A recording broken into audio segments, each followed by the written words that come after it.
तो दोस्तों, आप सबका डेफिनेटली पॉजिटिव के यूट्यूब चैनल पे स्वागत है। आज हम बेसिकली डिस्कस करने वाले हैं पीवीटीजीज यानी पर्टिकुलरली वल्नरेबल ट्राइबल ग्रुप्स, जो कि एसटीज जो रहते हैं शेड्यूल ट्राइब्स, उन्हीं के अंदर मोस्ट वल्नरेबल ट्राइबल कम्युनिटीज होती है। इनको इस बार जो लेटेस्ट सेंसस बनेगा, मतलब लेटेस्ट सेंसस कंडक्ट करवाया जाएगा होम मिनिस्ट्री के द्वारा, उसमें उनको इस बार सेपरेटली इन्यूमरेट करने वाले हैं। तो उसको लेके क्या क्या क्राइटेरियाज हैं, किन किन चीजों से मतलब कौन कौन से क्राइटेरियाज होते हैं जिसमें पीवीटीजीज रहते हैं, और एग्जाम पॉइंट ऑफ व्यू से क्या क्या इंपॉर्टेंट पॉइंट्स हैं, हम सारी चीजों को वन बाय वन डिस्कस करेंगे। ये प्रीलिम्स और मेंस दोनों ही एग्जाम्स के लिए इंपॉर्टेंट है। तो लेट्स गेट स्टार्टेड। सबसे पहले यदि मैं आपको बताऊं कि पीवीटीजीज का क्या मतलब होता है, तो पीवीटीजीज बेसिकली ये जैसा कि मैंने आपको बताया कि सब कैटेगरीज होती है विद इन शेड्यूल ट्राइब्स, ठीक है, created to identify the most vulnerable tribal groups. अब इनका जो क्राइटेरिया है, बेसिकली चार क्राइटेरियाज रहते हैं जो कि ढेबर कमीशन 1960-61 में आया था, उसके बेसिस पे डिसाइड किया गया था। पहला क्या है, डिक्लाइनिंग और स्टेगनेंट पॉपुलेशन। दूसरा है जोग्राफिकल आइसोलेशन, मतलब नॉर्मली जो ये पीवीटीजीज रहते हैं, ये जो डेंस पॉपुलेशन होती है वहां नहीं रहते हैं, ये जोग्राफिकली थोड़े आइसोलेटेड एरियाज में रहते हैं, जैसे कि जंगलों में, डेंस जंगलों में रह रहे हो, या फिर आइलैंड्स पे रह रहे हो, जैसे अंडमान एंड निकोबार में सेंटिनल्स ट्राइब हो गई, ये आइलैंड्स वगैरह पे जो रहते हैं, या इरूलर ट्राइब हो गई, है ना। तो ये इनका क्या, जोग्राफिकली ये आइसोलेटेड रहते हैं, ठीक है। फिर प्री एग्रेरियन प्रैक्टिसेस मतलब एग्रीकल्चर जो था उससे पहले कौन कौन सी प्रैक्टिसेस हुआ करती थी, जैसे हंटिंग, गैदरिंग, शिफ्टिंग, कल्टीवेशन। तो ये वाली प्रैक्टिसेस ये नॉर्मली फॉलो करते हैं। फिर नेक्स्ट है extreme backwardness and very low literacy. अगर उनकी लिटरेसी रेट बहुत ज्यादा होती, मतलब कौन कौन से क्राइटेरियाज है जिससे कि एसटीज में से पीवीटीजीज को अलग किया जाता है, वो क्या क्या क्राइटेरियाज है, वो बेसिकली हम डिस्कस कर रहे हैं, ठीक है। सबसे पहली हो गई हमारी कि स्टेगनेंट या डिक्लाइनिंग पॉपुलेशन, सेकंड हो गई जोग्राफिकल आइसोलेशन, थर्ड हमारा हो गया कि इनमें प्री एग्रेरियन प्रैक्टिसेस जैसे हंटिंग, गैदरिंग, इन सबको ये फॉलो करते हैं, और फोर्थ हमारा हो गया कि बहुत ही मतलब कह सकते हैं कि बैकवर्डनेस रहती है इनमें, स्पेशली लो लिटरेसी रेट इसमें देखने को मिलती है, ठीक है। इकोनॉमिक बैकवर्डनेस रहती है, लो लिटरेसी रेट देखने को मिलती है, ठीक है। अब इवोल्यूशन ऑफ कैटेगरी, तो 1970 में known as primitive tribal groups. फिर फिफ्थ 5 ईयर प्लान जो आया उसमें 52 ग्रुप्स को आइडेंटिफाई किया गया। 2006 में इसको रीनेम कर दिया पीवीटीजीज, पहले इसको प्रिमिटिव ट्राइबल ग्रुप्स कहा जाता था, और उस टाइम पे 52 ग्रुप्स को आइडेंटिफाई बेसिकली किया गया था। फिर 2006 में क्या हुआ, इसको पीवीटीजीज इसको रीनेम कर दिया, और टोटल इसमें कितने ग्रुप्स हो गए, 75। तो 2006 से लेके अभी तक की हम बात करें तो अभी टोटली 75 पीवीटीजीज को आइडेंटिफाई किया जा चुका है, spread across 18 states plus Andaman and Nicobar islands. तो अब ये जो इन्फॉर्मेशन है ये स्पेसिफिकली हम कह सकते हैं कि प्रीलिम्स पॉइंट ऑफ व्यू से इंपॉर्टेंट हो गई। कैसे, अब इसमें हमने स्टेट्स की हम बात कर सकते हैं कि कितने स्टेट्स और यूनियन टेरिटरीज में ये है, तो हम कह सकते हैं कि 18 स्टेट्स प्लस यूनियन टेरिटरीज में ये आज की डेट में पीवीटीजीज रहते हैं, ठीक है। और कितने ग्रुप्स हैं, 75 ग्रुप्स। अब करंट इश्यूज क्या है, इन्यूमरेशन मतलब इनको कैसे, इनको नंबर इनको कैसे करेंगे कि मतलब कितने पीवीटीजीज है स्पेसिफिक लोकेशन में, तो उसकी क्या क्या इश्यूज है वो हम देखते हैं। कि नो सेपरेट इन्यूमरेशन इन सेंसस सो फार, इतने टाइम से जो एसटीज रहते थे उसी कैटेगरी के अंदर उनको इन्यूमरेट करते थे, कोई सेपरेट इनके लिए कैटेगरी नहीं बनी हुई थी, ठीक है, कोई सेपरेट इन्यूमरेशन का सिस्टम नहीं था। PVTGs usually merged under broad ST categories, loss of granular data, ठीक है, मतलब ग्रेन्युलर डेटा मतलब एक एक के कितने नंबर हैं वो हमको एग्जैक्टली पता नहीं, मतलब एसटीज के अंदर ही इनको बेसिकली काउंट किया जाता है, ठीक है।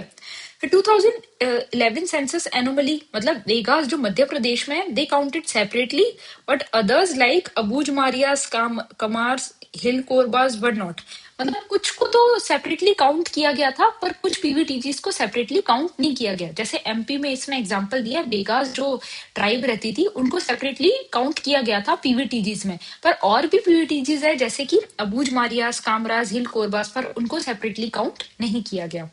फिर many PVTGs listed at single entry STs, ठीक है, मतलब सिंगल एंट्री एसटीज की तरह उनको लिस्ट किया जाता है, जैसे जरावाज, ओंजी, सेंटिनल्स, शॉम्पिन्स, बिरोहर, कोरवा। अब नेक्स्ट हम अगर इसमें बात करें पॉपुलेशन एस्टिमेट की, तो गवर्नमेंट सर्वे के हिसाब से स्पेशली हम 2023 फॉर पीएम जनमन स्कीम अगर हम देखें तो 47.5 लाख पीवीटीजीज थे अक्रॉस इंडिया।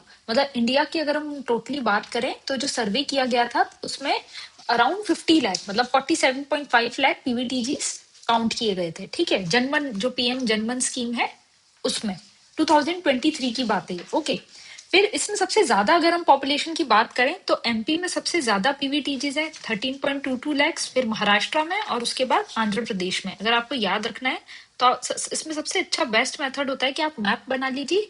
फर्स्ट हो गया हमारा एमपी, सेकंड हो गया महाराष्ट्र और थर्ड हो गया आंध्र प्रदेश। ओके, फिर 2011 सेंसस की बात की जाए तो सब PVTGs had population less than 1000, मतलब कुछ पीवीटीजीज थे उनकी पॉपुलेशन लेस देन 1000 भी थी। अभी आपने देखा कि एमपी के अंदर हमारे अराउंड 13.22 लैक्स जो है वो पॉपुलेशन थी पीवीटीजीज की, पर कुछ जगह पॉपुलेशन लेस देन 1000 भी है। स्पेशली कुछ ट्राइब्स की अगर हम बात करें जैसे कि जराबाज, ओंजीज, राजी, बिरोहर, कामर। अब जैसे जरावास और ओंजेज है ये अंडमान निकोबार में ये ट्राइब्स पाई जाती है, तो इनकी पॉपुलेशन लेस देन 1000 है। ओके, फिर सेंटिनल्स है वो तो सिर्फ 15 ही है, मतलब सबसे स्मॉलेस्ट ट्राइबल ग्रुप है पीवीटीजीज का।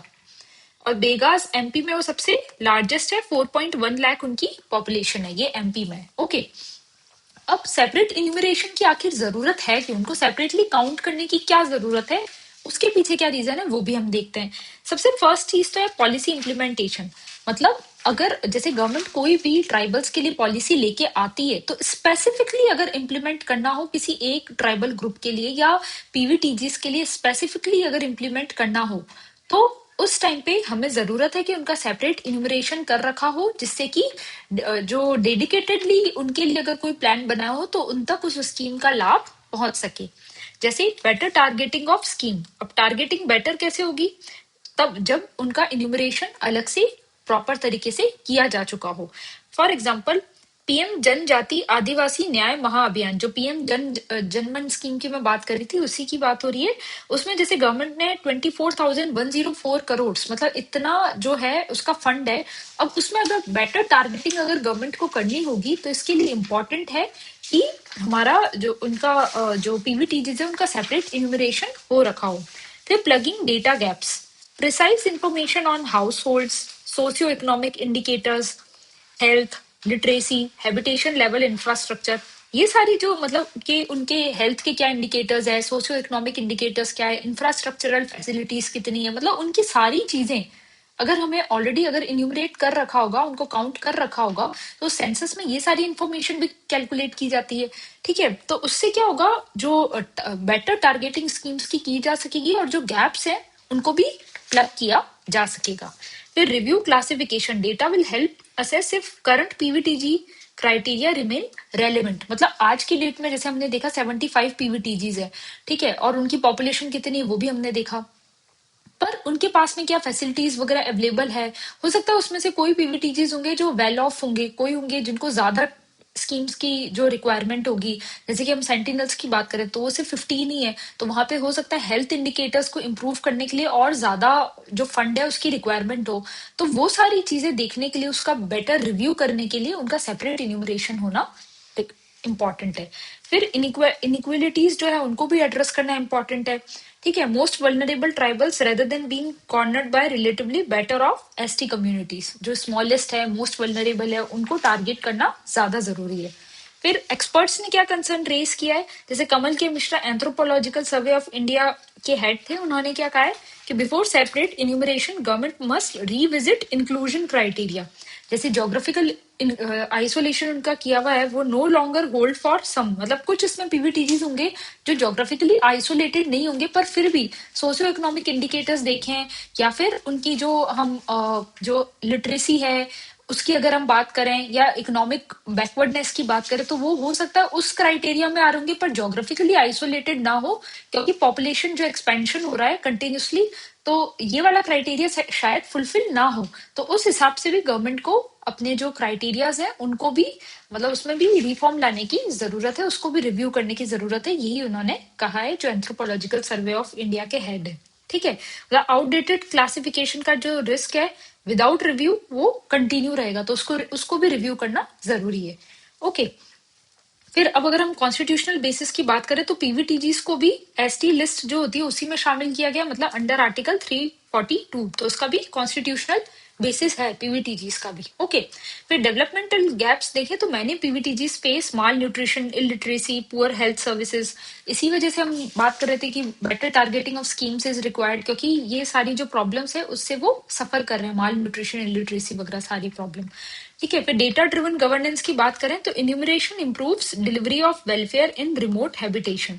ठीक है, वही जो स्कीम्स है उनकी बेटर टारगेटिंग हो पाएगी, वेलफेयर जो स्कीम्स है वो अच्छे से पहुंच पाएगी, हेल्थ, एजुकेशन, लाइवलीहुड इनकी जो हम कहें कि ये अच्छे से टारगेट हो पाएगा, जो जिन कम्युनिटीज को रिक्वायर्ड है उन तक इसका लाभ पहुंच पाएगा। ठीक है, अब यूपीएससी का रेलेवेंस मैंने आपको बता दिया, प्रीलिम्स के लिए तो इम्पोर्टेंट है ही, ये प्रीलिम्स का क्वेश्चन है, ये भी आपको अटेम्प्ट करना है, ये प्रीवियस ईयर में ये काफी इजी क्वेश्चन है। अब जैसे हम एक बार देखते हैं। ठीक है, फर्स्ट स्टेटमेंट देखिए, PVTGs reside in 18 states and 1 union territory. ये स्टेटमेंट बिल्कुल सही है, क्योंकि 18 स्टेट्स प्लस 1 यूनियन टेरिटरी कौन सी है? अंडमान एंड निकोबार, ये हमने अभी अभी ऊपर देखा, तो ये वाला स्टेटमेंट करेक्ट हो गया।